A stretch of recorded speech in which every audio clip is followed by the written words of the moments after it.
બાળ દોસ્તો, આજે આપણે સ્વર અને વ્યંજન વિશે શીખીશું. ભાષાનો નાનામાં નાનો ઘટક તે ધ્વનિ છે.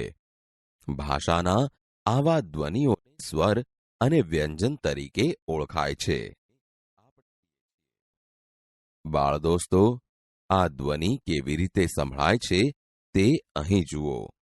જુઓ, ફેફસામાંથી હવા નીકળી આપણી સ્વર પેટીમાંના નાદતંતુઓમાં અવરોધાય છે. આ અવરોધાયેલ હવા પછી મુખપથ એટલે કે મોઢા વડે અને નાસિકાપથ એટલે કે નાક વડે બહાર આવે છે. ત્યારે આપણને તે ધ્વનિ રૂપે એટલે કે અવાજ સ્વરૂપે સંભળાય છે.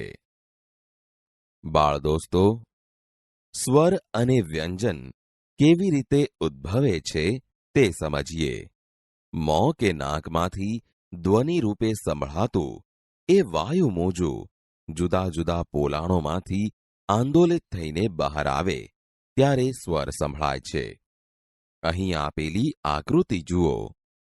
આપણે અ, આ, ઈ, ઉ, એ, ઓ વગેરે બોલીએ છીએ ત્યારે આ ધ્વનિ મોઢામાં અવરોધાયા સિવાય સીધો જ સ્વર પેટીમાંથી આવતો અનુભવાય છે, જેને સ્વર કહે છે. હવે અહીં આપેલી બીજી આકૃતિઓ જુઓ. મોં કે નાકમાંથી ધ્વનિ રૂપે સંભળાતું એ વાયુ મોજું ક્યારેક મોઢામાં તો ક્યારેક ગળામાં અવરોધાય છે, એટલે કે અથડાય છે. તે પછી જ તે બહાર આવે છે ત્યારે વ્યંજન સંભળાય છે. જો આપણે ક બોલીશું તો તે ગળામાંથી અથડાઈને બહાર આવતો લાગે છે. ચ બોલીશું તો તાળવે અથડાતો અને ર બોલીશું તો જીભ વળીને ધ્વનિ નીકળતો જણાશે. બાળ દોસ્તો, વ્યંજન એટલે વી વત્તા અંજન. અંજન એટલે આંજવું, મેળવણી કરવી. જે ધ્વનિ ઘટક એકલો ન ઉચ્ચારાય પણ સ્વરની મેળવણી કરવી પડે તેને વ્યંજન કહે છે. બાળ દોસ્તો, હવે આપણે અઘોષ ધ્વનિ અને ઘોષ ધ્વનિ વિશે જાણીએ. અઘોષ ધ્વનિ નાદતંત્રી મહદ અંશે અલ્પ માત્રામાં એટલે કે અકંપ અવસ્થામાં કંપે ને જે ધ્વનિ ઉત્પન્ન થાય તે અઘોષ ધ્વનિ તરીકે ઓળખાય છે. દાખલા તરીકે ક, ખ, ચ, છ, ટ, ઠ, ત, થ. ઘોષ ધ્વનિ નાદતંત્રી સહેજ વધુ કંપનની અવસ્થામાં હોય ત્યારે જે ધ્વનિ ઉત્પન્ન થાય તે ઘોષ ધ્વનિ તરીકે ઓળખાય છે. દાખલા તરીકે ગ, ઘ, જ, ઝ, ડ, ઢ, દ, ધ.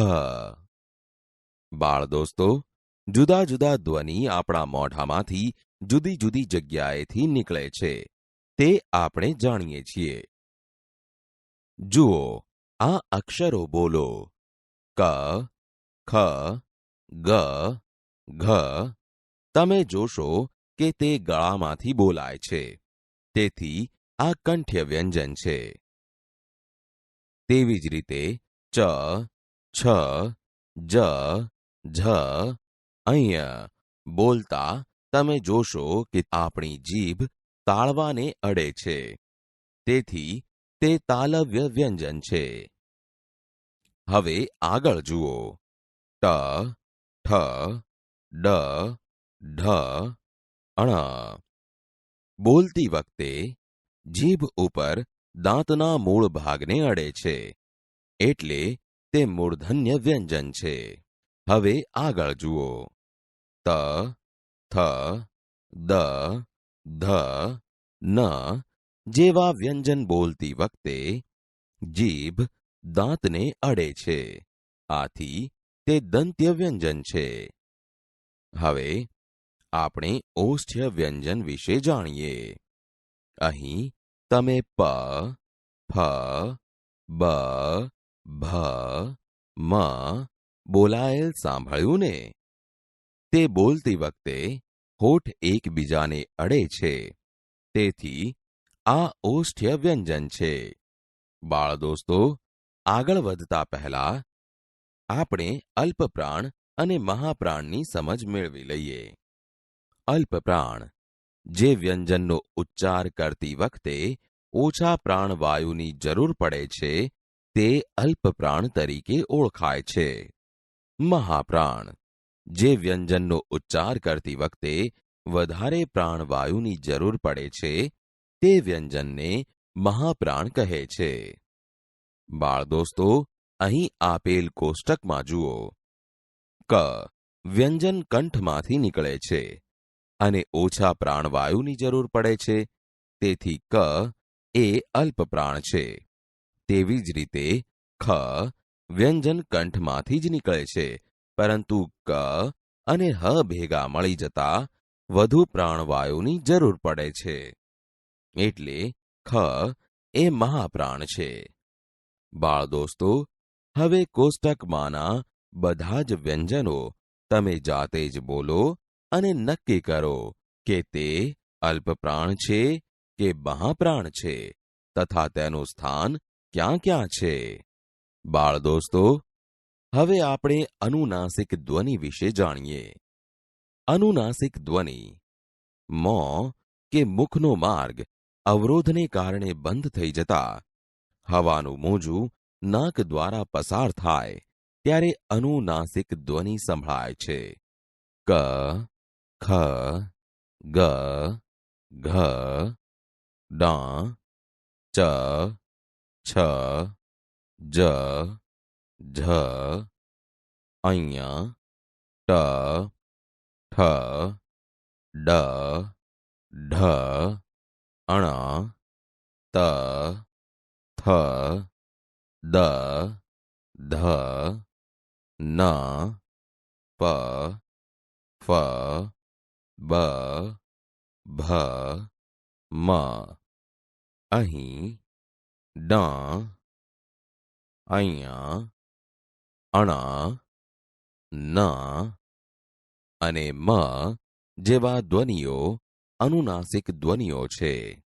બાળ દોસ્તો, હવે આપણે વર્ણ અને અક્ષર વચ્ચેનો ભેદ જાણીએ.